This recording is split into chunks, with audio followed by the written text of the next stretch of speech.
Christopher James Barús.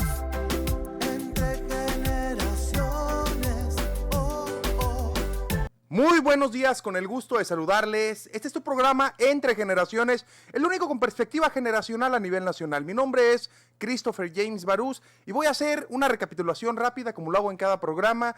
Este es un debate en donde debaten distintos puntos de vista con una perspectiva de las distintas generaciones. La generación Baby Boomer, recordemos que son todas y todos aquellos que nacieron desde principios de los años 40 hasta principios de los años 60. La generación X de principios de los 60 a principios de los 80.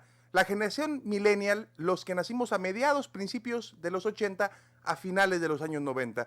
Y la generación centennial de finales de los 90 para acá. A lo cual quiero dar la más cordial bienvenida a quien nos acompaña de cada una de las generaciones, al doctor en economía y docente de la Universidad Autónoma de Chihuahua, el doctor Alfredo Velasco, quien representa a la generación Baby Boomer.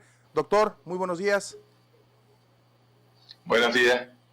Gracias, doctor, con el gusto de saludarlo. A quien representa la generación X, a quien es el diputado local Benjamín Carrera, diputado por el partido político de Morena, economista. Diputado, muy buenos días. Muy buenos días, a sus órdenes. Un saludo para todos. Gracias, qué gusto.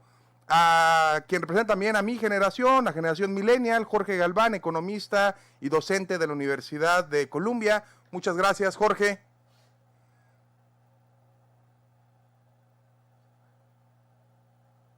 Bueno, tenemos problemas técnicos, pero me paso a quien también, miembro de mi generación millennial, economista y maestro en gobierno y políticas públicas, el maestro Octavio García. Buenos días, Octavio. Amigo, colega Christopher. Gracias, con el gusto de saludarte. Y el día de hoy estaremos hablando sobre el tercer informe trimestral que da el gobierno de la República, para lo cual me gustaría que escucháramos el contexto. El pasado domingo 5 de abril, el presidente Andrés Manuel presentó su informe trimestral de gobierno, en el que el país entero esperaba un mensaje tranquilizador sobre todos los aspectos en el que el coronavirus está impactando la vida diaria: salud, seguridad, estabilidad laboral, pero sobre todo, economía. No subiremos los precios de los combustibles, y recurso adicional en materia de infraestructura fue la respuesta que obtuvieron los millones de mexicanos. Hablemos de acción gubernamental. Hablemos entre generaciones. Hablemos sobre el informe trimestral que da el presidente de la República, que fue muy controversial en redes sociales. Mucha gente esperaba muchas cosas y mucha otra gente dijo, bueno, a ver, pues es un informe que se da de manera trimestral y que levantó expectativas por parte de algunos opilotes que quieren ver caer al presidente como lo hicieron ver con el presidente Madero. Parece que ya tenemos a Jorge Galván. Saludo a Jorge Galván. Muchas gracias, maestro en Columbia. Gracias. Hola, Christopher. Gracias. Muy buenos días. Muy buenos días. Por la invitación. Y aprovechando que te saludo y que ya te recuperamos, me gustaría escuchar tu punto de vista sobre el tercer informe, sobre el informe trimestral del presidente de la República. Claro que sí, Christopher. Mira, yo coincido mucho con el análisis que tú haces, en el sentido de que me parece insuficiente.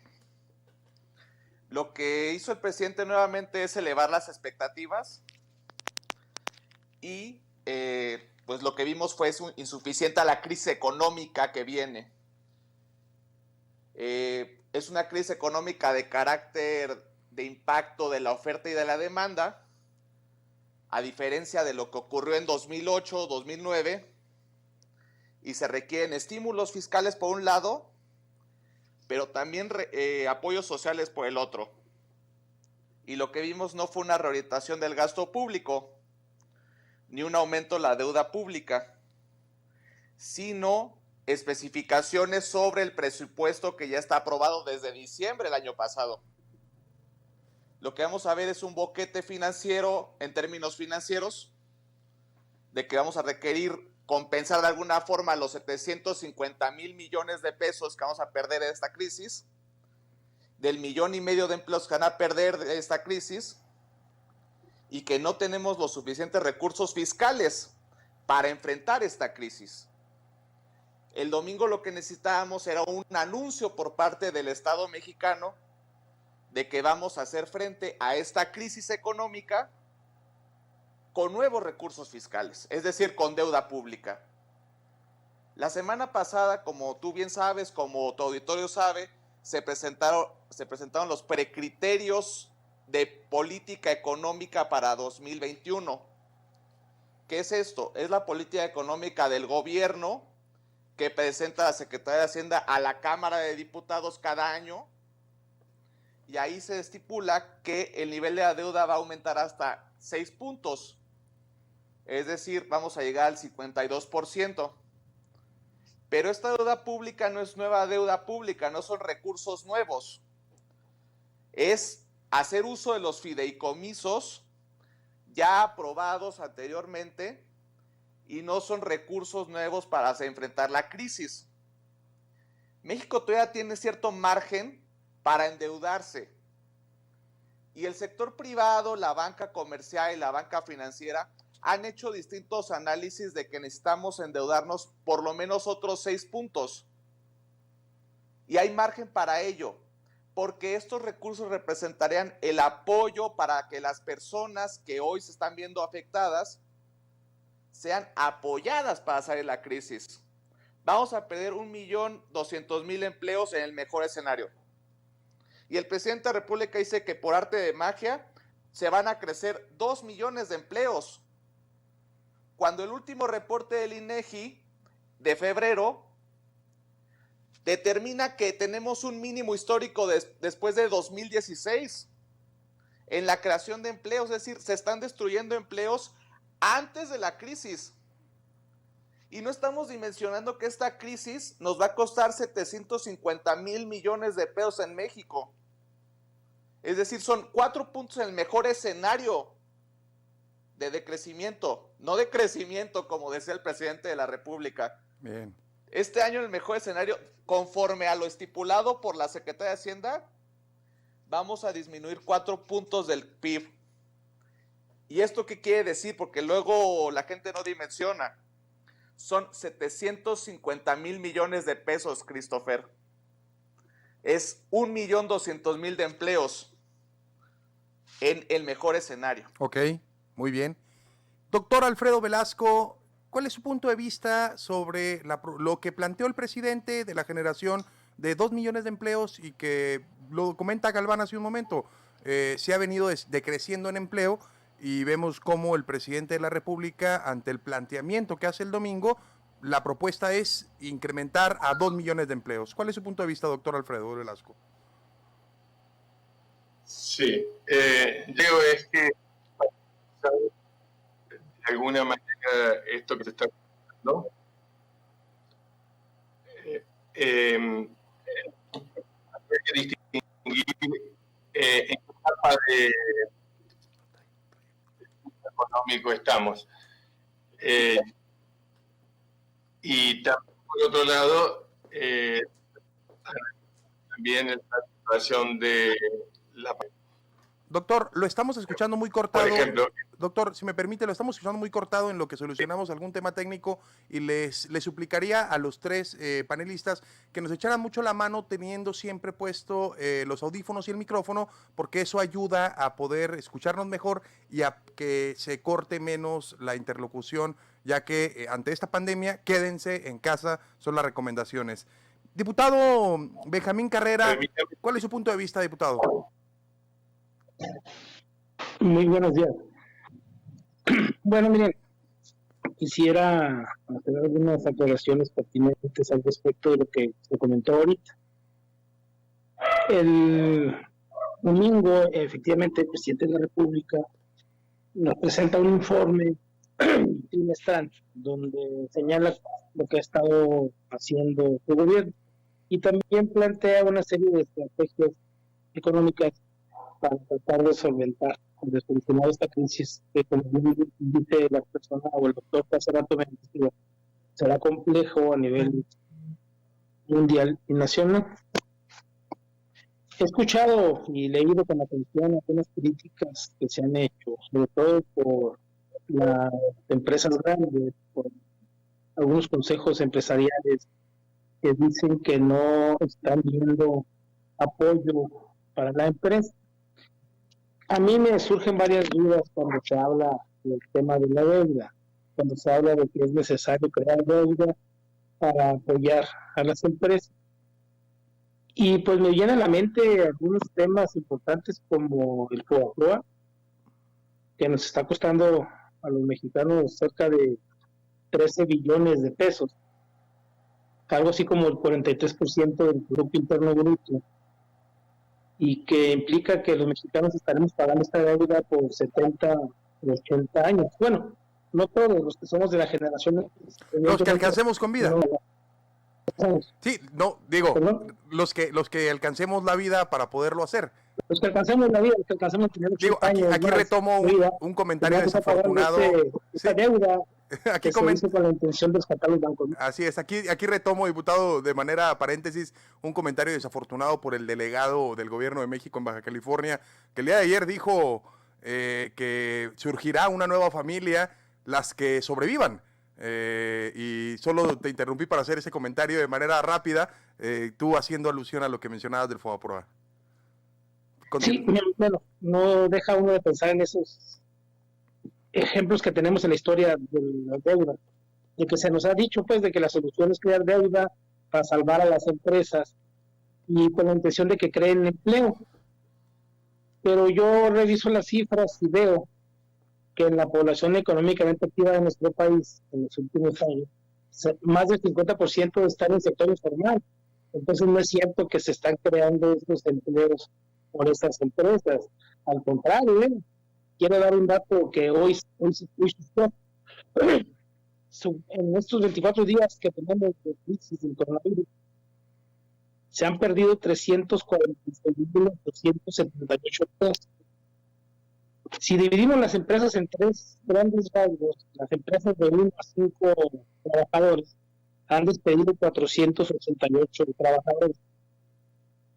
Las empresas de 6 a 50 empleados han despedido 52,000 empleados. Y esas grandes empresas, que supuestamente van a ser la solución del país, han despedido 294,000 empleados. Es decir, no está cierto que las pequeñas y medianas empresas son las que serán totalmente afectadas, son las que no están respondiendo a este apoyo del gobierno del gobierno de México. Y luego pues revisa uno algunos de sus indicadores que nos permiten saber cómo está respondiendo el mercado, y resulta que la Bolsa Mexicana de Valores no ha estado teniendo pérdidas, es decir, hay una respuesta adecuada del mercado a lo que se está ofreciendo, a estos 2.1 millones de créditos que se otorgarán a las pequeñas empresas, estos 2 millones de empleos que se van a generar en al menos 8 meses. Escuché ahorita que había dudas, ¿cómo se podría hacer? Bueno, hay que recordar que una de las posibilidades que tiene el Estado es de abrir una llave, y me parece que la va a empezar a abrir. Simplemente esa cancelación de los 338 fideicomisos, que implica 718,000 millones de pesos que entrarán a la economía, pues implicará una reactivación económica. No me quiero extender más, me gustaría también dar la oportunidad. Gracias, diputado. Los demás pudieran opinar y podamos estar teniendo un diálogo adecuado. Gracias, diputado, muchas gracias. Y también comento, esto no se trata de monopolizar la palabra, sino dar los distintos puntos de vista. Octavio García, maestro, adelante, para cerrar, 1 minuto y medio para cerrar este primer bloque. Gracias. Es un gusto saludarles y ante todo pues expresar la solidaridad que en lo global, en lo nacional, en lo local, en los diferentes conflictos, lo personal, queremos expresar ante una situación inédita que debe encontrarnos como humanidad más protegidos en una relación con nuestras sociedades. Octavio, Un entendimiento. te voy a interrumpir y voy a ir a corte para solucionar unos problemas técnicos para poderlo escuchar bien. Y nuevamente a los panelistas que nos escuchan o que nos acompañan desde casa, les pediría y les solicitaría de la manera más atenta que siempre traigan sus audífonos y su micrófono. Eso nos ayudará a tener un mejor manejo de comunicación y evitará a que se corte la comunicación. Esto es para el doctor Alfredo Velasco, para Jorge Galván, para Octavio García y para el diputado Benjamín Carrera. Pónganse el micro, porfa, pónganse el micrófono y los audífonos para poder escuchar mejor. Y gracias por la paciencia a la gente que nos escucha en 102.5 y que nos ve en redes sociales y en Total Play. Este es su programa Entre Generaciones y vamos a un corte comercial.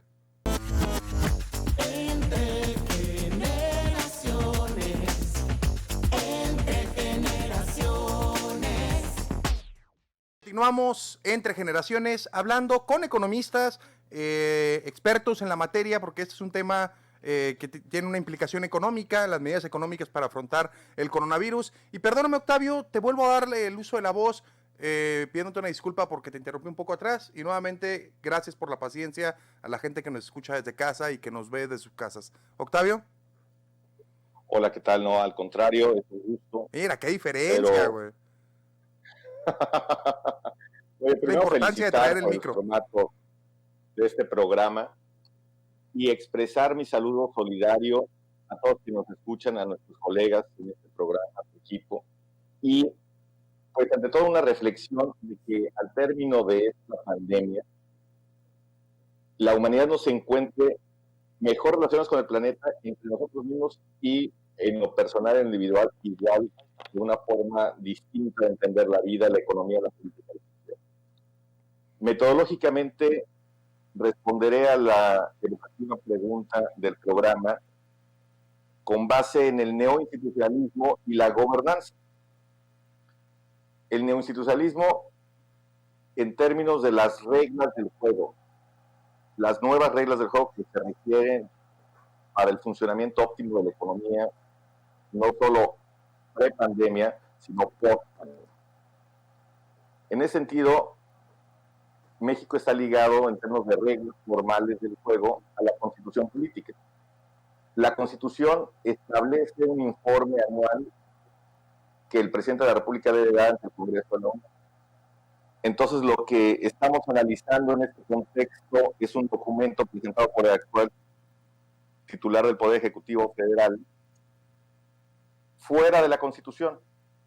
No tiene que ver con las obligaciones que, aunque en el marco de la rendición de cuentas permanente tienen todos los funcionarios del gobierno, particularmente el principal en términos de la jerarquía de la Administración Pública Federal, representa el primer elemento de análisis. Al haber mandado al diablo las instituciones, desde la oposición y ahora desde el gobierno, el riesgo es sistémico. Porque lo primero que se tiene que atender, lo único que tiene que atender como presidente de la República, es el respeto irrestricto a la Constitución política de los Estados Unidos mexicanos. Ante una coyuntura como la que encontramos, en la que incluso la Cámara de Diputados de la República ha tomado medidas en las que no se está legislando desde las propias cámaras, pues la responsabilidad del presidente del gabinete es aún mayúscula. Yo apoyo al presidente de la República en el cumplimiento de la Constitución, pero nos solicita analizar y secundar un documento que presentó solo, que no tiene que ver con la Constitución y que está fuera de la realidad contextual de la coyuntura sanitaria actual. Entonces, metodológicamente, hay que reencauzar. El siguiente elemento es que debió, en vez de haber presentado un informe de los primeros 100 días de este año, o del primer semestre, o del primer trimestre, como lo quiera él plantear, tendría que haber convocado en conjunto, de manera virtual, a los representantes de los principales sectores y, por supuesto, a los líderes de las cámaras. Estaba hablando en términos del legislativo, pero sobre todo de los sectores productivos. Entonces, el enfoque de institucionalismo y de gobernanza nos permite reenfocar las medidas que se anuncien en autoaislamiento del presidente. Requerimos un presidente perfectamente conectado, no de manera física, pero sí de manera institucional. Muy bien, Octavio. Doctor Alfredo Velasco, las medidas económicas, para centrarnos en el tema que nos atañe, las medidas económicas que se han tomado propuestas por el presidente, ¿son las adecuadas, doctor Alfredo Velasco? Una cosa que quería decir anteriormente es el nivel de avance que tiene el coronavirus por un lado y la situación económica por otra. En el caso del coronavirus, todavía no se ha alcanzado la etapa de expansión. Es decir, cuando la curva de crecimiento, tanto de los infectados como de las muertes, toma una tasa de crecimiento creciente. Por otro lado, desde el punto de vista económico, es un hecho que estamos en una recesión. Sin embargo, de acuerdo a los análisis que hay a escala mundial, es muy probable que se entre en una depresión. Si ese fuera el caso, la crisis del coronavirus podría ser mucho más profunda que la del 2008. En ese sentido, creo que las medidas que se han tomado hasta ahora me parecen correctas. De todos modos, sabemos que conforme vaya avanzando este proceso, se tendrán que tomar los correctivos del caso. Y para ello, bueno, hay distintas alternativas, distintos tipos de políticas que se pueden implantar. Y en ese sentido me parece que tiene el gobierno bastante posibilidades de actuar. Muy bien. Jorge Galván. Creo que va mucho. Ok, Jorge Galván, te pregunto, mencionaba nuestro diputado Benjamín Carrera que cuando escucha el tema deuda se acuerda del FOBAPROA, y yo creo que esto viene a colusión porque pues, las mexicanas y los mexicanos estamos pagando todos por el tema del FOBAPROA, por la deuda que se tuvo para rescatar lo que se rescató en el caso del FOBAPROA. ¿La situación en el contexto de hoy vendría a aplicar más o menos similar? Coincido mucho con la propuesta o el análisis que hace el diputado, en tanto que en México se ha satanizado el mecanismo financiero de la deuda pública, precisamente porque venimos de una historia, de un contexto, y la historia importa para todas las sociedades, porque los seres humanos somos hijos de nuestra historia, que en México tuvimos un proceso muy delicado de endeudamiento público que nos llevó a la crisis de 1982 y posteriormente al error de diciembre de 1994 se desencadenó el proceso que llevó al endeudamiento para el salvamiento de la banca privada, que fue el FOBAPROA, efectivamente.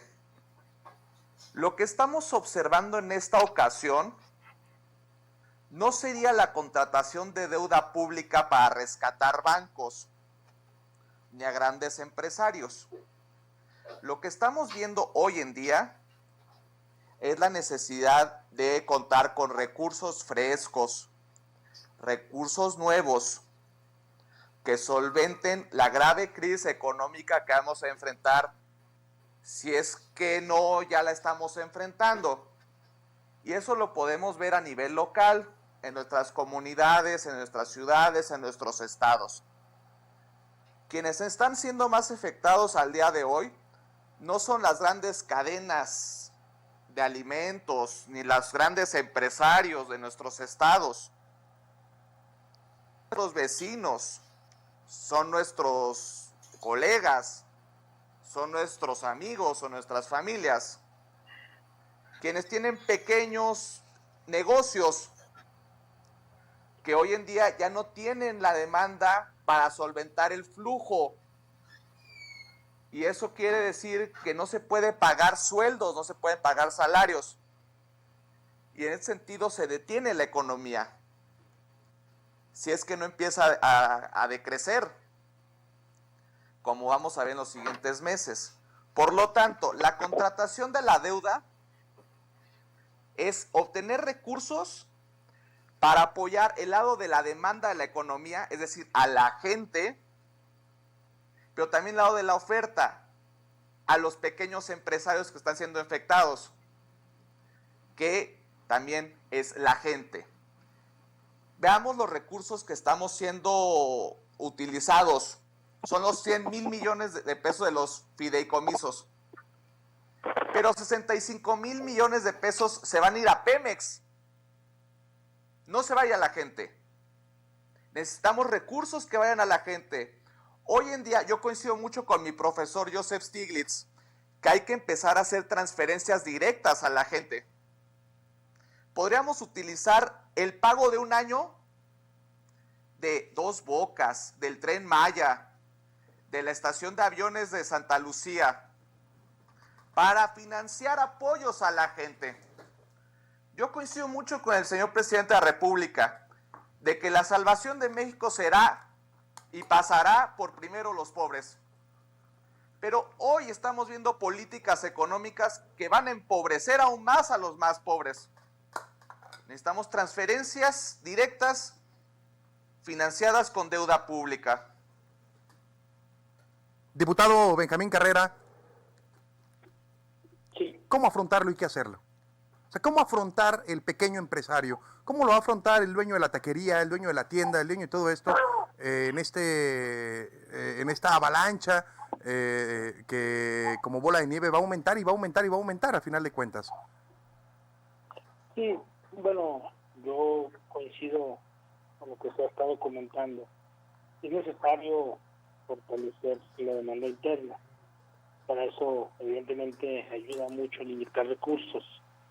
Ya lo mencionaba el presidente de la República en su informe, que se está pensando que para diciembre el 100% de las personas en situación de pobreza reciban alguna transferencia monetaria.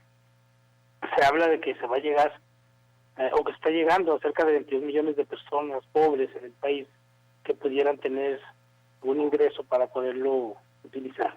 Pero además, yo creo que se ha dejado de lado, o no se ha visto la importancia que tiene esos 2.100.000 créditos que se van a otorgar a las pequeñas empresas, porque estamos hablando de que en nuestro país, si es que los datos no me fallan, estamos hablando de que tenemos cerca de 4 millones de micros y pequeñas empresas.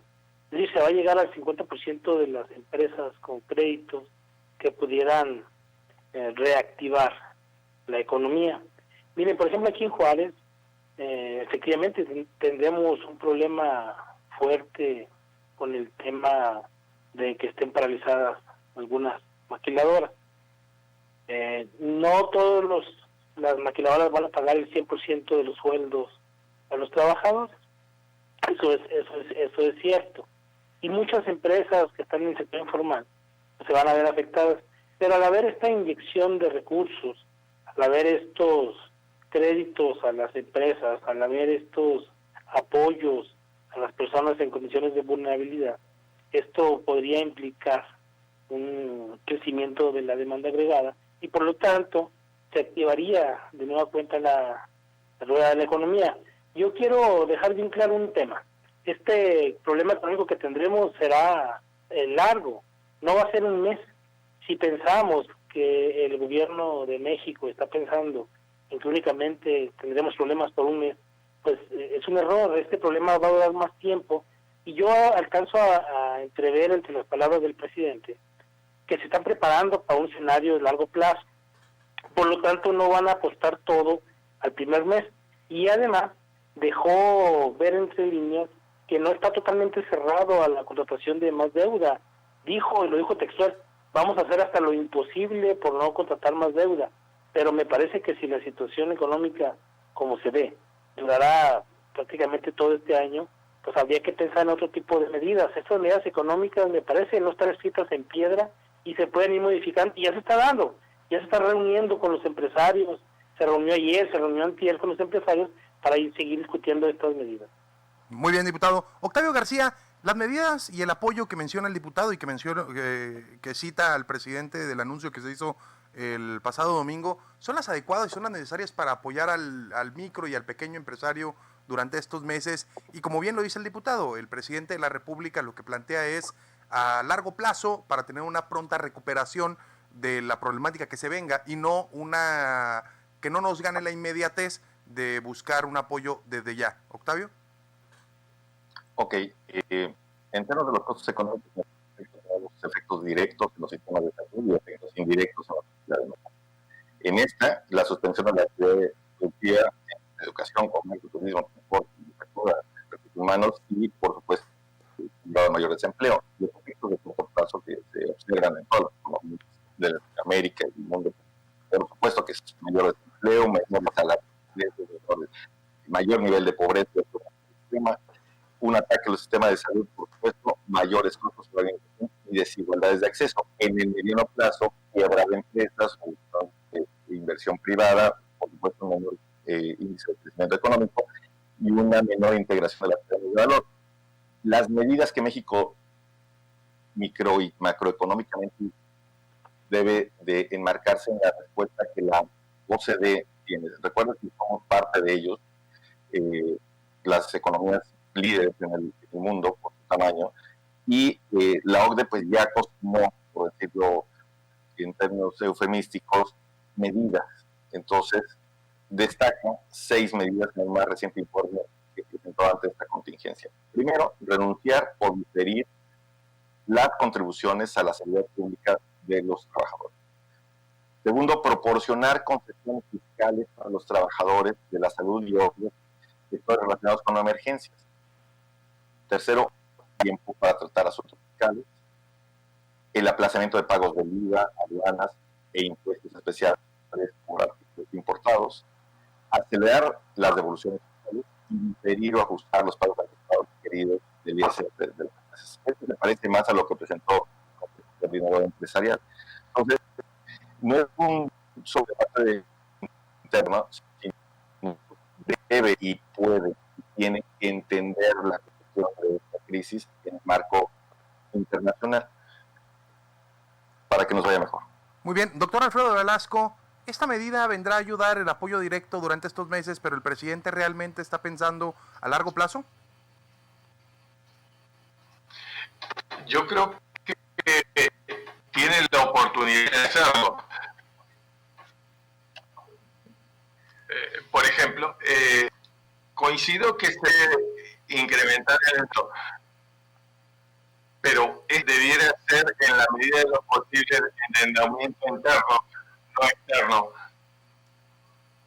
Por otra parte, en la medida que la economía entre en un proceso inflacionario, el aumento de la cantidad de dinero, es decir, de la oferta monetaria, es una y no va a ser inflacionario, lógicamente, estamos en depresión. Es muy importante el momento o el timing para tomar decisiones económicas. ¿Sí? Por eso a veces no creo que sea muy inteligente hacer críticas rápidas sobre lo que está pasando. Porque en realidad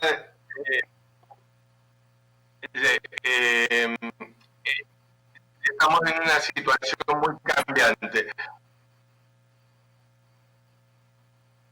Muchas gracias, doctor. Creo sinceramente que si se entra... Muy bien, vamos a modificar y vamos a un corte de manera rápida y regresamos al siguiente bloque. Continuamos.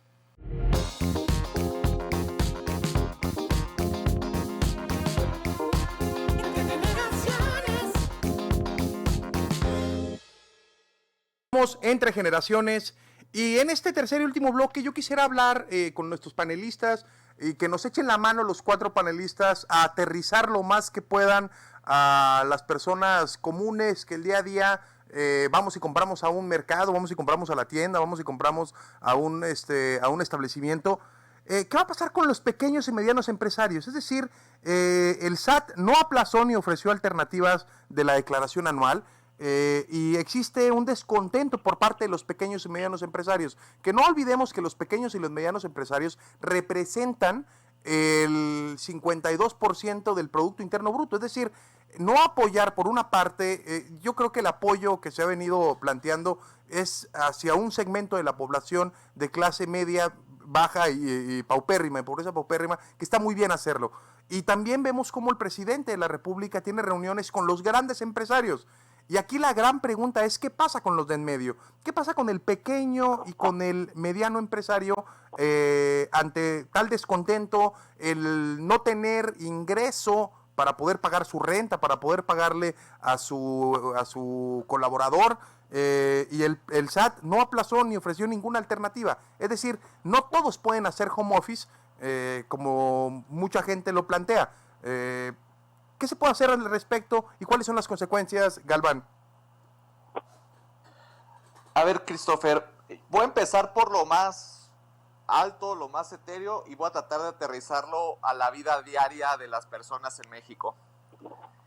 Difícilmente si le apostamos todo a la austeridad económica, como se hizo en Europa por parte de los gobiernos conservadores después del 2008-2009 para salir de la crisis financiera hipotecaria de 2008, vamos a salir adelante. Me parece que los economistas de Morena se equivocan cuando plantean que la austeridad expansiva nos va a sacar de la crisis en 2020. Aquí lo que necesitamos es implementar políticas de expansión fiscal, es decir, de gasto público. Tenemos que estimular tanto el lado de la oferta como la demanda y echar mano de cualquier herramienta financiera de la cual dispongamos. Llámese fideicomiso, llámese presupuesto o llámese deuda pública. Tenemos que poner al centro de la discusión pública del rescate económico de México a la gente. Y en ese mismo sentido y siguiendo esta misma filosofía, estas mismas ideas en términos de política económica, a lo más común del día a día, también tenemos que estimular el gasto. En el día a día tenemos que apoyar a los pequeños empresarios, tenemos que apoyar a nuestros vecinos que tienen un negocio, tenemos que apoyar a nuestros amigos que tienen un negocio. En ese sentido, el gobierno haría bien, y creo que no se equivocaría, en condonar el IEPS y el IVA, como una medida paliativa y de muy corto plazo durante los siguientes 3 meses. Pero en el día a día tenemos también que estimular el gasto. Si nos vamos a quedar en nuestras casas, quienes tenemos la posibilidad de quedarnos en casa, hagamos un gasto personal de lo que también haríamos en este tiempo. Les pongo un ejemplo: si vamos a usar transporte público, gastemos o paguemos el doble o el triple de lo que no vamos a gastar en el siguiente mes. Si hacemos nuestra despensa, hagámoslo en la central de abastos, hagámoslo en el mercado público. Apoyemos desde lo más local también esta idea que estamos exigiendo al gobierno estatal y al gobierno federal, que mayor gasto público nos va a sacar de la crisis. No esta falsa idea de austeridad expansiva, Esas ideas ya dieron fruto en el pasado y fueron muy malos, porque ahondaron la crisis económica en tanto generaron más desempleo, que reitero, se proyecta que vamos a perder 1.200.000 empleos. No crear por decreto económico, como dice el presidente, 2 millones de empleos, Pero esos empleos los vamos a recuperar desde abajo. Y apoyándonos entre nosotros, la gente y desde abajo. Diputado Benjamín Carrera, ¿la austeridad es la que nos va a sacar adelante o el incremento del gasto, como lo plantean en otro tipo de tesis, como la que menciona Galván? No, claro está que la austeridad por sí sola no nos va a sacar de esta problemática. Cierto es que para que haya gasto público tiene que haber recursos, tiene que haber dinero, y ese dinero sale de algún lado. La propuesta que está haciendo el presidente de la República es que ese recurso salga de la austeridad. que el gobierno no gaste las cantidades que está gastando actualmente en salarios y en otros tipos de gastos, y que ese dinero se dirija, se vaya hacia las pequeñas empresas, se vaya hacia los que menos tienen. Pero me parece a mí que el querer o pensar que el gobierno tiene una bolsa de dinero infinita y que nada más es cosa de meterle mano al cajón y sacar o echar a andar la famosa maquinita, eso no va a solucionar la problemática. Puede ser que pateemos el balón hacia más adelante, que esa es la gran duda o la gran inquietud que yo tengo para aquellos que hablan de que hay que contratar deuda. Debemos pensar en solucionar la problemática ahorita en este momento, pero dejarles la bronca a los que vienen atrás.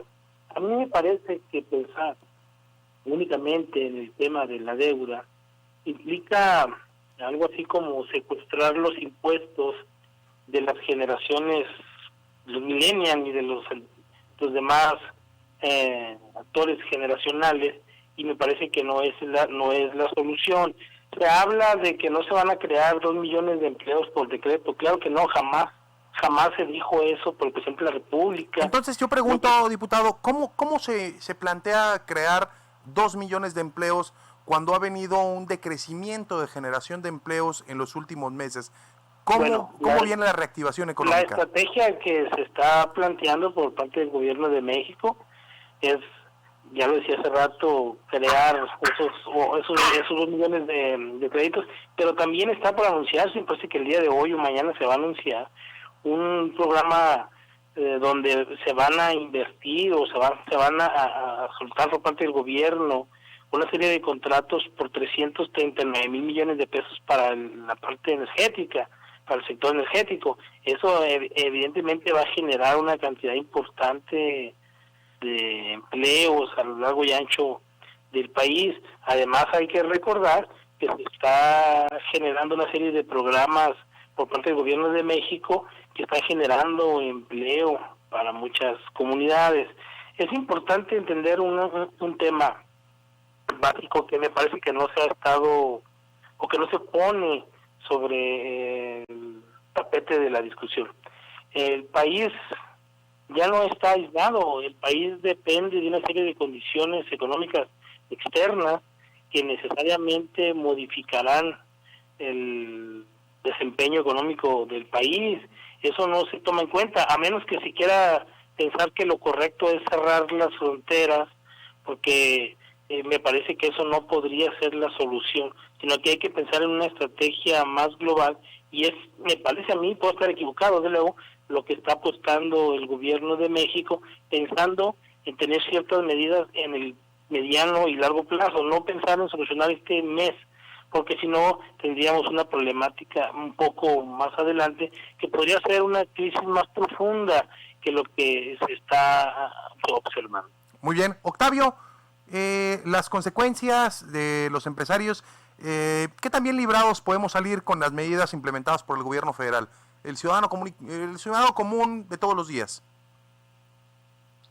Bueno, hay que hacer hincapié en el ejemplo del impuesto a la nómina, y también el ciudadano contextualmente en el dos entidades, pues también energía paquetes que se han armado en los estados en Ciudad de México.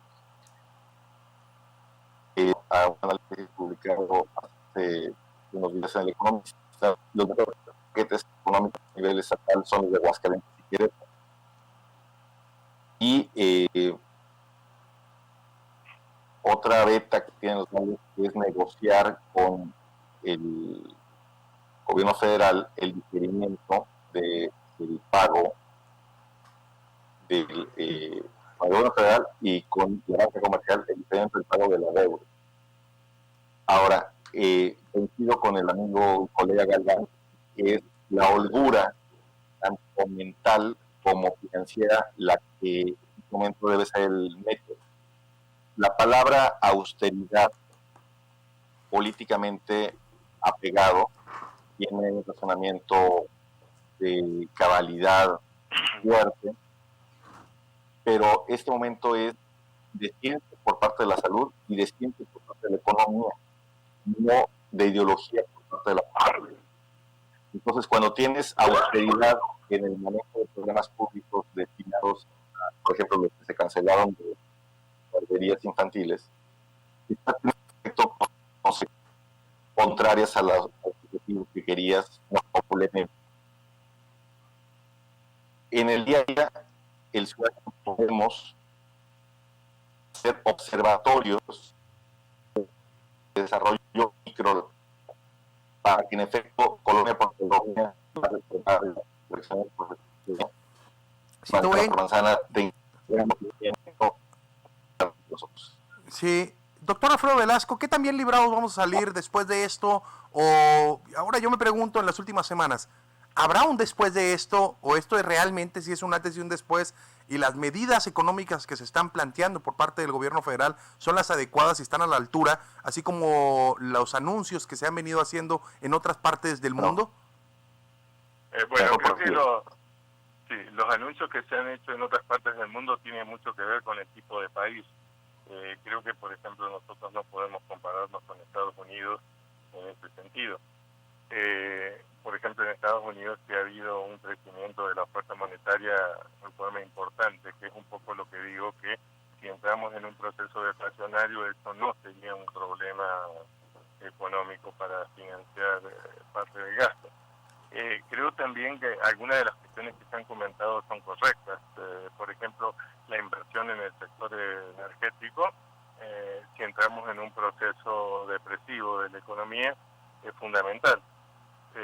Generalmente, cuando entramos en una situación de ese tipo, las ventas de las empresas caen, los ingresos caen y lógicamente aumenta el endeudamiento de las empresas, hay quiebras y bueno, se produce todo un efecto en cadena bastante grave en donde la variable dinámica del sistema comienza a ser el gasto público y creo que medidas como de este tipo pueden paliar en parte el proceso.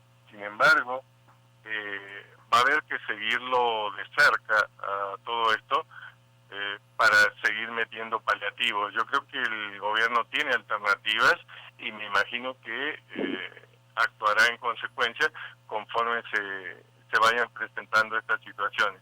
También a nivel mundial hay alternativas. Por ejemplo, como usted mencionó, el maestro Stiglitz, una de las cosas que plantea es que el Fondo Monetario Internacional puede emitir dinero a través de los DEX, es decir, que no solo la alternativa de crear dinero es importante a nivel país, sino a nivel mundial. Es una alternativa que el Fondo Monetario tiene. Parece que algunas características de la forma en que se empieza a encarar algunas situaciones con determinados países cambiaría un poco la postura tan neoliberal que tenía en su momento el fondo y empezaría a actuar en consecuencia, sobre todo con los países más endeudados, ¿no? Pero me parece que en principio se está planteando bien la coyuntura.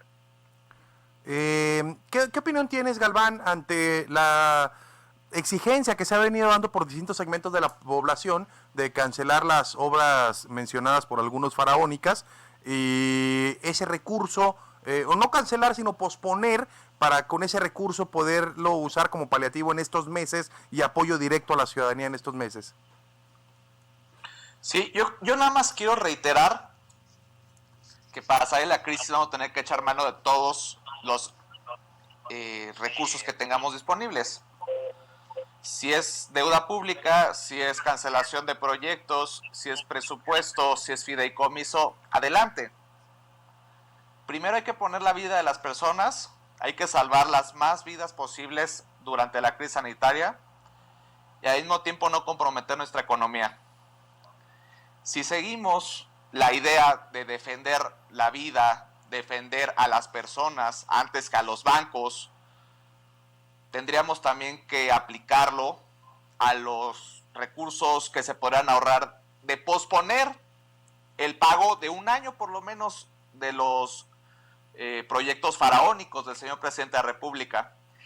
Esto sería a todas luces insuficiente de cualquier forma, porque los 60,000 millones de pesos que se pudieran obtener de posponer el pago anual no dan para solventar la crisis, razón por la cual tenemos que orientar también, además de cancelar el pago, de obtener deuda pública. Es decir, para salir de la crisis necesitamos, además de cancelar las obras faraónicas del presidente, que no generan empleos y comprometen el futuro de las siguientes generaciones, de los millennials como tu servidor y de los centennials que vienen, con el tema de Dos Bocas. En un mundo post pandemia no va a tener sentido generar petróleo, no va a tener sentido tener una refinería para generar gasolina. Necesitamos un mundo post pandemia que pondere la ecología y el cuidado de nuestro entorno frente a los virus que vienen de fuera. Ese es el mundo post pandemia. Uno que echa mano de todos los recursos disponibles para salvar a la gente y para salvar a nuestro medio. Si es con deuda pública, adelante. Pero necesariamente tendríamos que cancelar o posponer el pago de la infraestructura que no necesitamos como país. Diputado Benjamín Carrera, este planteamiento de sin importar si es deuda pública o si es la postergación o la cancelación de estas obras planteadas por el presidente, y aún así todavía se vendría el reto de si sería suficiente este tipo de planteamientos, pero sí o sí se tiene que hacer o deuda o la postergación de estas obras planteadas por el presidente de la República, diputado. Bueno, yo no estaría muy seguro de que la solución sea cancelar las obras. Y no es porque esté asumiendo una defensa a ultranza de la postura del presidente, no, creo que no. Yo creo que estamos hablando entre economistas y lamento que sea así. Ojalá que haya oportunidad de hacerlo después en vivo, porque me parece que los compañeros que están junto conmigo en este panel tienen muchas ideas que plantear. Ojalá que esto sea oportunidad. No, yo creo que postergar esas obras podría tener una consecuencia más adelante. Hay que recordar, mis compañeros los que lo sabrán, que la construcción es una de las actividades que tienen mayor efecto multiplicador en la economía, y pensar en que el mundo va a pararse después de la pandemia, pues no es por ahí el tema. Esto es transitorio, vamos a salir adelante, estoy seguro que vamos a salir adelante. Yo recuerdo muy bien lo que decía un filósofo francés, Voltaire, que era conocido, donde él hablaba de que si no existía un Dios, pues habría que inventarlo. Y a mí me parece que si no hay esperanza ahorita, si no existe la esperanza, pues habría que inventarla, habría que pensar que esto va a solucionarse, que vamos a salir. Sí, es cierto, si es necesario echar mano de la deuda, habrá que echar mano de la deuda, y me parece que el presidente de la República lo tiene muy claro, y que seguramente en los días por venir conoceremos algunas estrategias que podrán ayudar para que la inmensa mayoría de los mexicanos, primero, salgamos bien librados de esta pandemia y después de este problema económico que se nos viene por delante. Muchas gracias, diputado, y con eso te despido y te agradezco la posibilidad de poder seguir platicando. Y 10 segundos, doctor Alfredo Velasco, para retirarnos. Última reflexión. No, coincidiendo, ¿no? Creo que está en nosotros echarle todas las ganas y creo que también el gobierno irá actuando en consecuencia para poner los paliativos necesarios y actuar en consecuencia. Gracias, doctor. Maestro Octavio García. Amigos, colegas, muchísimas gracias. Le tomo la palabra al considerado diputado. Por supuesto que encontrarnos en la primera oportunidad de forma personal, y en tanto sugerir, por ejemplo, que en cada ciudad, que en cada estado se potencien los mecanismos de gobernanza económica. Llámale consejo, consultivo, la figura que tú quieras, pero que reflexionar y actuar sobre todo a nivel microeconómico de las familias del día a día se vea fortalecido por no solo especialistas, sino sobre todo todos los actores involucrados en el desarrollo de la economía, siempre en pro de la libertad y el desarrollo en efecto, como dice el colega Galván, de la sustentabilidad. Gracias, Y Octavio. también, pues, conscientes que estamos en este gobierno de la República que le tocó una etapa no pensada. Gracias, Octavio. Y así rápido, Jorge Galván, para despedirnos.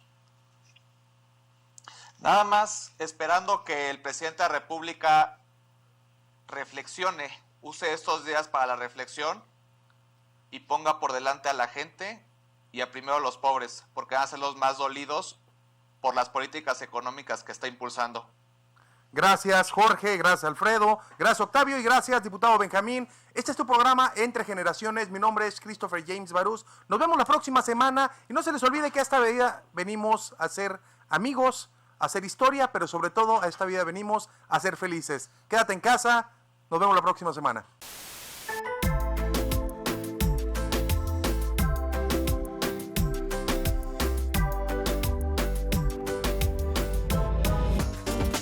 Escúchanos de lunes a miércoles de 9 a 10 de la mañana.